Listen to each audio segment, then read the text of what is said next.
Olá, meu querido irmão, minha querida irmã, o Senhor é bom, as suas misericórdias duram para sempre e elas são a causa de nós não sermos consumidos, por isso estamos aqui hoje e nós queremos louvar esse Deus maravilhoso que tem sido bom, que tem nos preservado, que tem tomado conta das nossas vidas e Ele tem uma palavra para o teu coração hoje. Certamente ela vai te abençoar. Vamos falar com Ele e vamos pedir que o Espírito Santo dele nos abençoe como sempre faz, mas se possível ainda um pouco mais. Amém, gente?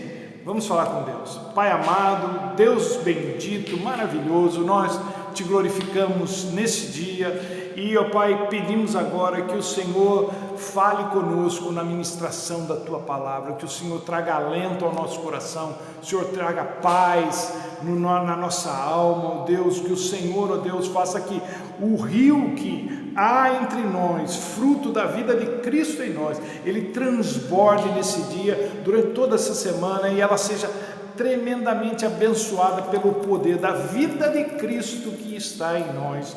Em nome dele nós oramos a Ti, ó Deus, nós oramos a Ti em nome de Jesus. Amém e amém. E o texto que Deus nos deu para ministrar hoje se encontra no Evangelho de Mateus, no capítulo 6. Mateus, no capítulo 6, dos versos 25 a 34, que é muito conhecido nosso, mas não importa, a palavra de Deus ela se renova constantemente na nossa vida, conhecendo ou não o texto no qual o Senhor quer nos ministrar. Diz assim, versículo 25 do capítulo 6 de Mateus, palavras do próprio Senhor Jesus para nós. Portanto, eu lhes digo, Jesus falando, não se preocupe com a sua própria vida, quanto ao que comer ou beber, nem com seu próprio corpo quanto ao que vestir. Não é a vida mais importante que a comida e o corpo mais importante que a roupa? Observem as aves do céu, elas não semeiam, nem colhem, nem armazenam em celeiros, contudo, o Pai Celestial as alimenta. Não tem vocês muito mais valor do que elas? Quem de vocês, por mais que se preocupe, pode acrescentar uma hora que seja à sua vida? Por que vocês se preocupam com roupas? Vejam como crescem os lírios do campo. Eles não trabalham nem tecem. Contudo, eu lhes digo que nem Salomão, em toda a sua glória, em todo o seu esplendor, vestiu-se como um deles. Se Deus veste assim a erva do campo, que hoje existe e amanhã é lançada no fogo, não vestirá muito mais a vocês, homens de pequena fé. Portanto, não se preocupem dizendo o que vamos comer, ou o que vamos beber, ou o que vamos vestir, pois os pagãos é que correm atrás dessas coisas, mas o Pai Celestial sabe muito bem o que vocês precisam e que vocês precisam dessas coisas. Buscai, pois, em primeiro lugar o reino de Deus e a sua justiça, e todas essas coisas lhes serão acrescentadas. Portanto, não se preocupem com o amanhã, pois o amanhã trará as suas próprias preocupações. Basta a cada dia o seu próprio mal. Aleluia, louvado seja o nome do Senhor. Basta a cada dia o seu próprio mal. Jesus, como sempre, ele faz uma declaração assim bombástica, fantástica e muito útil para a vida. Tudo que Jesus fala tem o propósito de facilitar a nossa vida aqui na terra. Não é para complicar, é para facilitar. E todo o Sermão do Monte, no qual essa passagem está incluída, nos indica o caminho que Deus quer que a gente siga. Não para mostrar que Ele é Deus, que Ele tem poder, mas é para o nosso próprio bem. E com essa declaração, Jesus nos ensina a viver um dia de cada vez. Isso é, a não sofrermos nem por antecipação, que é uma coisa muito natural do ser humano, mas também para nem a gente deixar o mal ficar muito à vontade. A gente não pode deixar o mal ocupar espaço e tempo demais em nossas vidas. Basta cada dia o seu mal. Por outro lado, essa declaração também nos leva a entender que a única maneira de coibirmos o mal de afetar as nossas vidas, esse tipo de coisa ruim, a ansiedade, a preocupação, o único jeito da gente coibir essas coisas de afetar a nossa vida é vivendo também para Deus um dia de cada vez. Um dia de cada vez. Porque há algumas coisas que são extremamente difíceis para o ser humano e há coisas que são extremamente fáceis. Não é? As coisas erradas e ruins, né, que o próprio ser humano considera ruim, por exemplo, elas são extremamente fáceis da gente fazer. A gente faz com muita facilidade o que é errado, o que não presta. Já as coisas corretas, boas, elas exigem sempre muito esforço da nossa parte, porque é algo que vai contra a natureza pecaminosa que habita o ser humano, então exige muito esforço. O pecado é algo, obviamente, muito natural para nós, por isso, muito fácil de fazer.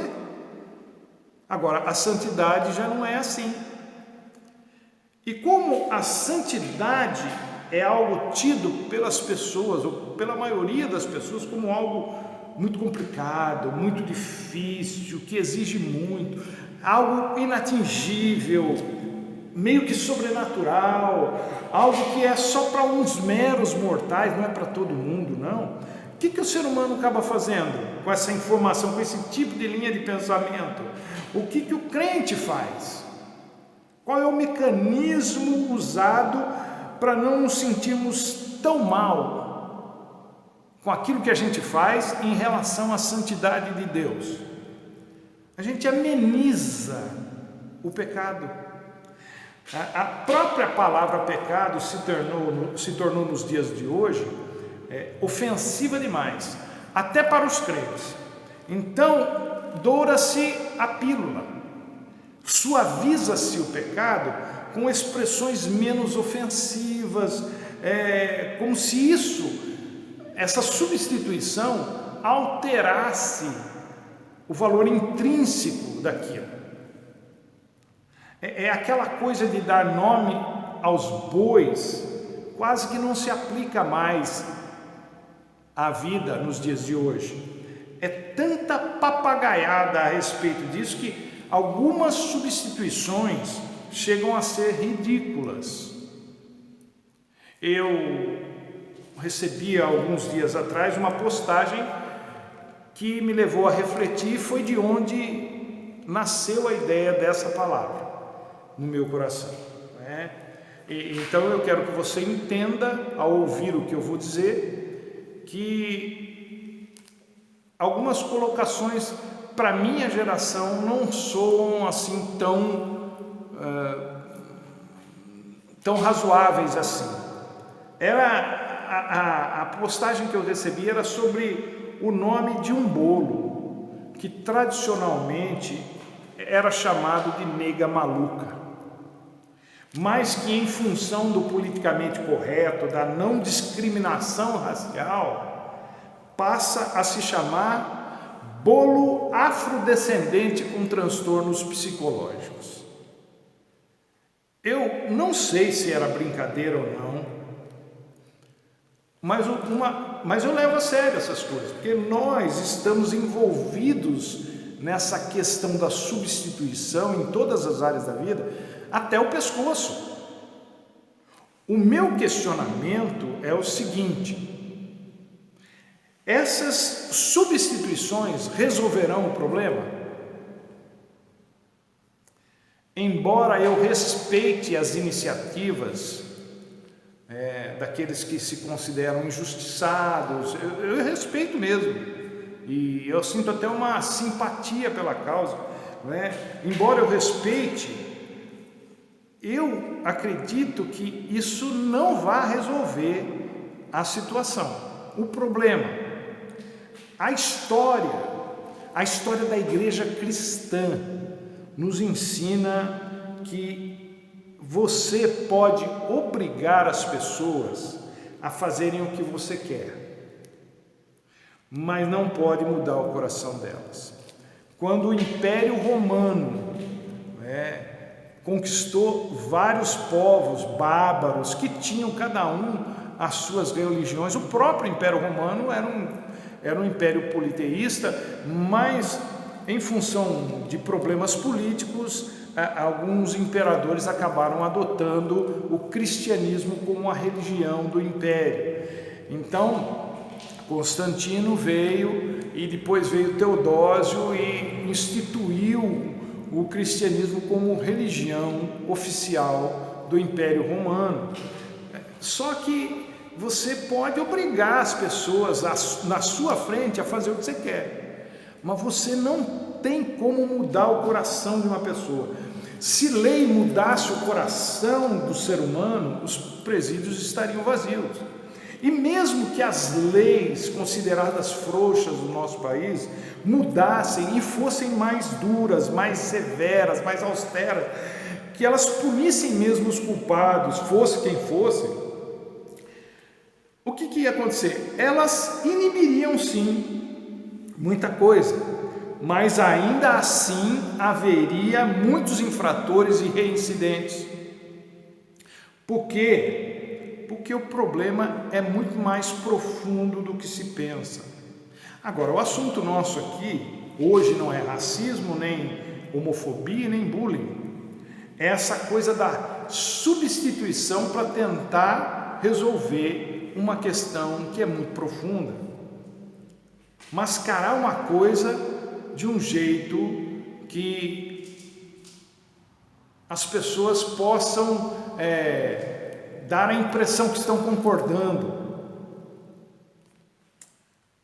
A gente vive em tempos em que a palavra de ordem é substituição.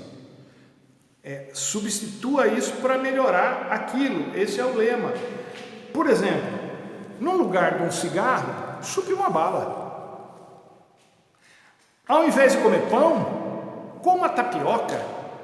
Ao invés de lasanha tradicional, coma lasanha de berinjela feita com massa à base de soja. Gente, vai plantar batata. Uma coisa é uma coisa, outra coisa é outra coisa. Lasanha só existe uma, o resto tem que ter o seu nome. O que muda numa lasanha é o molho, a bolonhesa ou qualquer coisa, mas o recheio, desculpa aí, mas é a tal da substituição. As pessoas acham que substituindo uma coisa ruim por outra, menos ruim, as coisas vão se resolver. Acontece que esse tipo de manobra, esse tipo de coisa, não resolve o problema. Não resolve. É o que se faz com relação ao pecado hoje, substituições. Muda-se a nomenclatura para a coisa não parecer tão pesada. Por que as pessoas não assumem logo de vez, já que não tem problema nenhum em fazer? Medo das punições, da punição dos homens? Hoje em dia isso não dá nada, pelo menos é o que a gente vê nos noticiários. A impunidade é tão deslavada, as brechas na lei são tantas que só quem assume seus erros é que paga o pato. Inversão é uma inversão de valores total. Os maus mentem, dissimulam, subornam sem problema algum para se esquivarem do que fizeram. E o que é pior, eles conseguem isso, pelo menos aqui na Terra.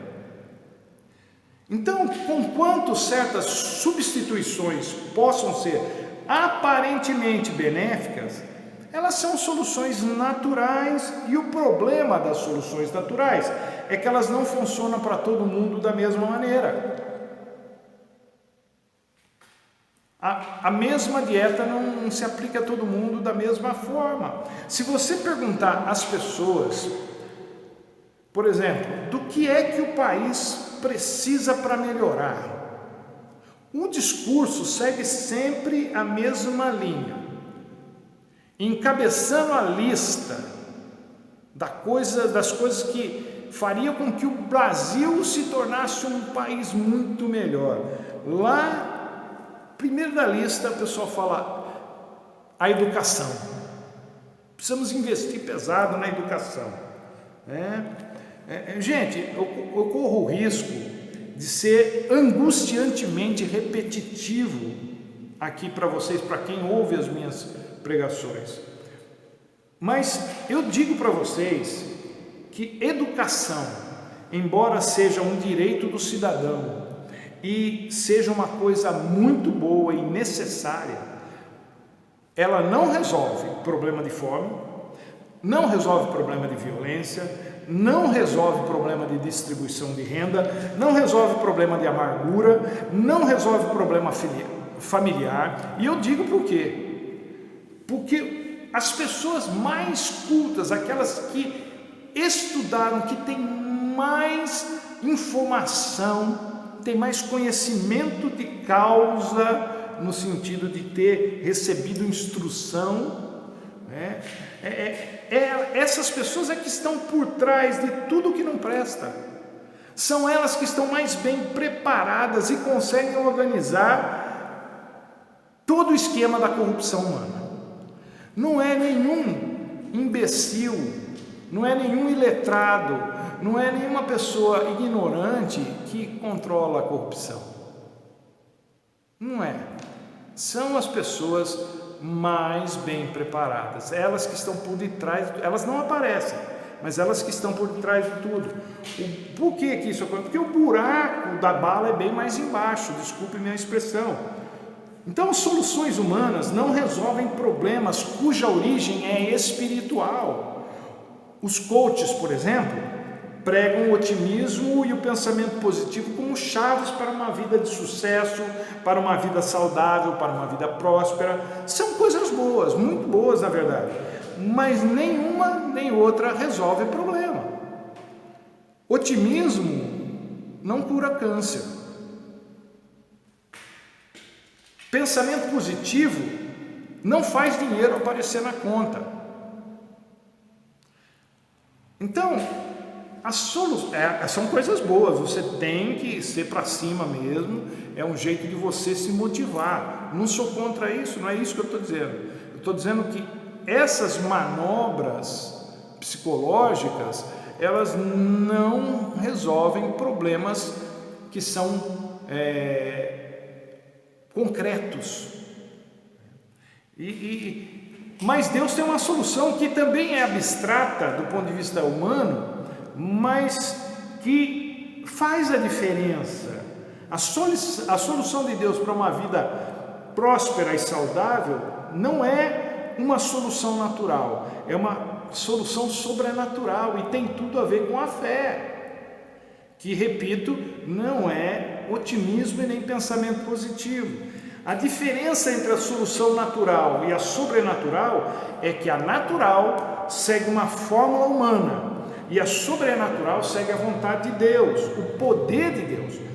Otimismo e pensamento positivo, embora sejam coisas boas, carecem do elemento sobrenatural, carecem do poder de Deus, que é o que efetivamente resolve o problema. E nós temos que lutar constantemente, diariamente, contra esse bombardeio de soluções que tem se tornado, na verdade, uma maximização dos problemas. Elas não resolvem, eles aumentam. Nós já tínhamos um mal nos rodeando. E esse mal aqui não é o dia mal, nem aquela... essa questão que está envolvendo o texto aqui, é a preocupação com o dia de amanhã, é a ansiedade com as coisas da vida, é desse mal que nós estamos falando aqui.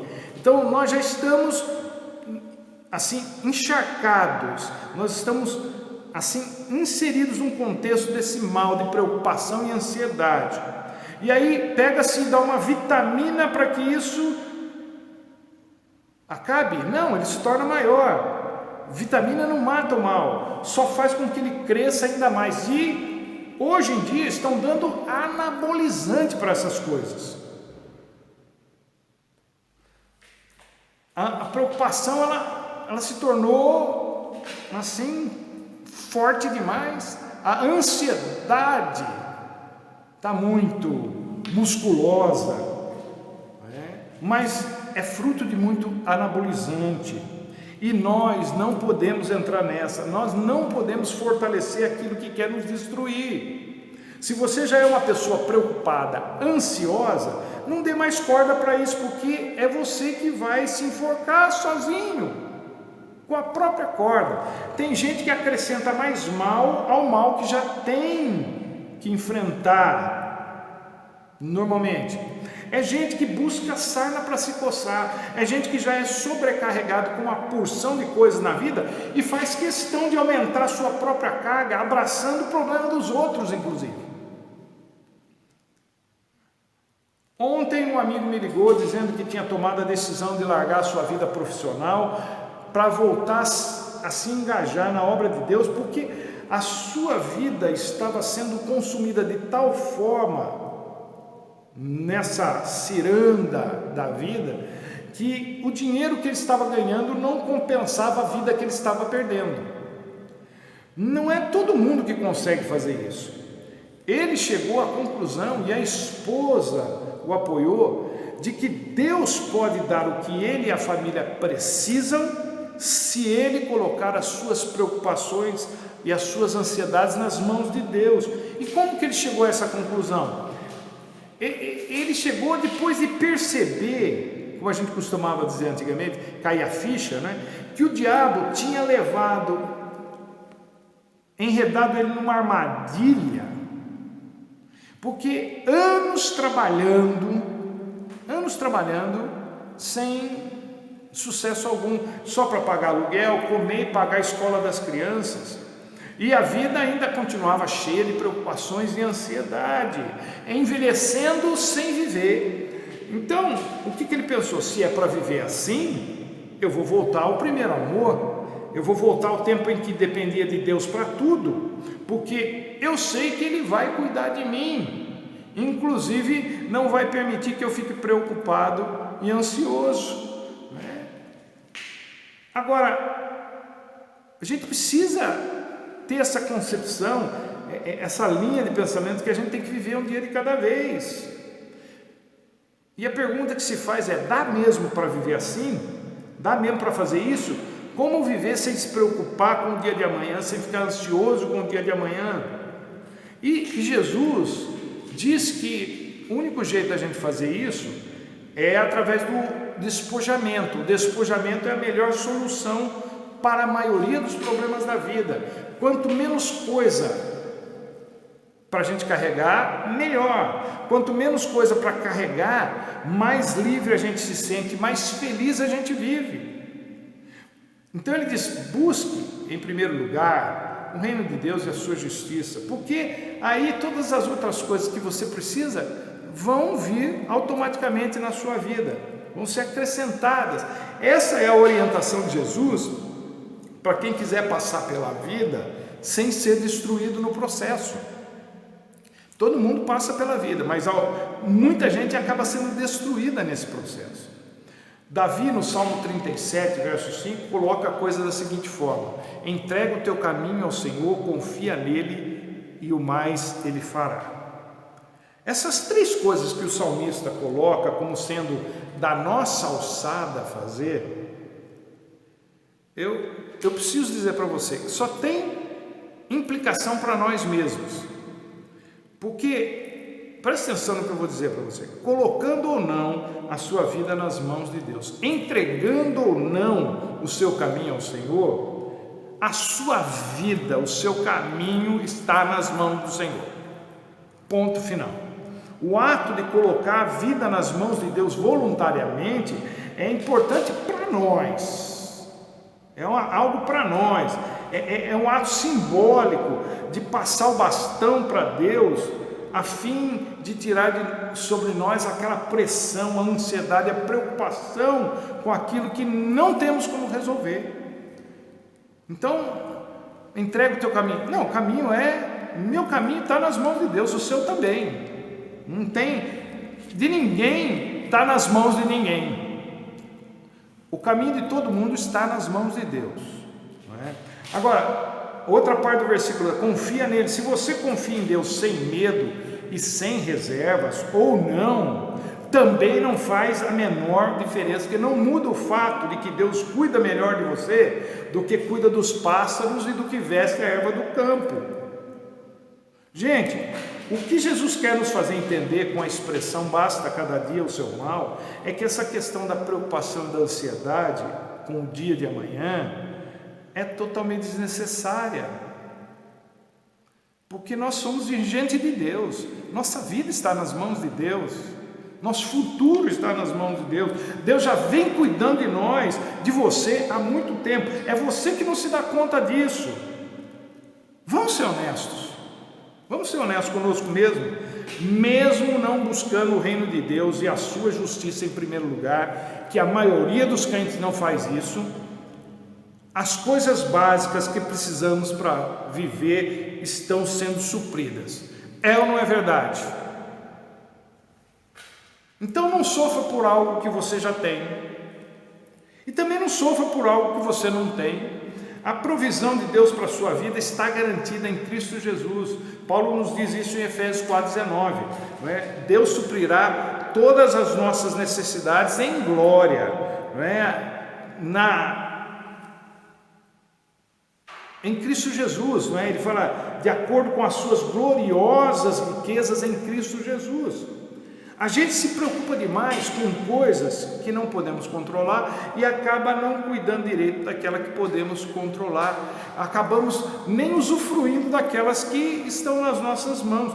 Ao invés de pensar no que você tem que fazer amanhã, faça o dia de hoje seu render. Ao invés de ficar preocupado com o futuro do seu casamento, faça o casamento seu valer a pena hoje. Ao invés de se acabar para que o seu filho ou a sua filha tenha um futuro, ensine o seu filho, ensine a sua filha, ande com ele hoje, porque se você andar hoje, vai ter um futuro muito bom lá na frente. Basta cada dia o seu próprio mal, pode muito bem ser traduzida essa frase como desfrute ao máximo o seu dia de hoje com tudo que você tem direito, sem deixar sobras para amanhã. Tem muito a ver com o maná que Deus mandava para o povo no deserto. O maná de hoje não serve para amanhã. Amanhã ele vai estar apodrecido, você não vai poder usar. É assim que tem que ser. Basta aquilo que você carrega hoje. O que tem de hoje não serve para amanhã. Não serve para amanhã, não leve para amanhã. Então, se dias melhores virão ou não, o seu dia de hoje tem que valer a pena. Tem que ser vivido para a glória de Deus, tem que ser desfrutado como se fosse o melhor dia da sua vida. Melhor dia, porque Deus é que cuida das suas necessidades básicas. Então desfrute daquilo que Deus faz por nós, porque Ele cuida de nós mais do que Ele cuida dos pássaros, mais do que cuida da erva do campo. E esses não fazem nada, a não ser usufruir daquilo que Deus lhes dá. Portanto, meu querido, minha querida, não se preocupe com o dia de amanhã. Viva hoje, basta cada dia o seu mal, e que Deus te abençoe com essa palavra. E até a próxima, se Ele assim nos permitir.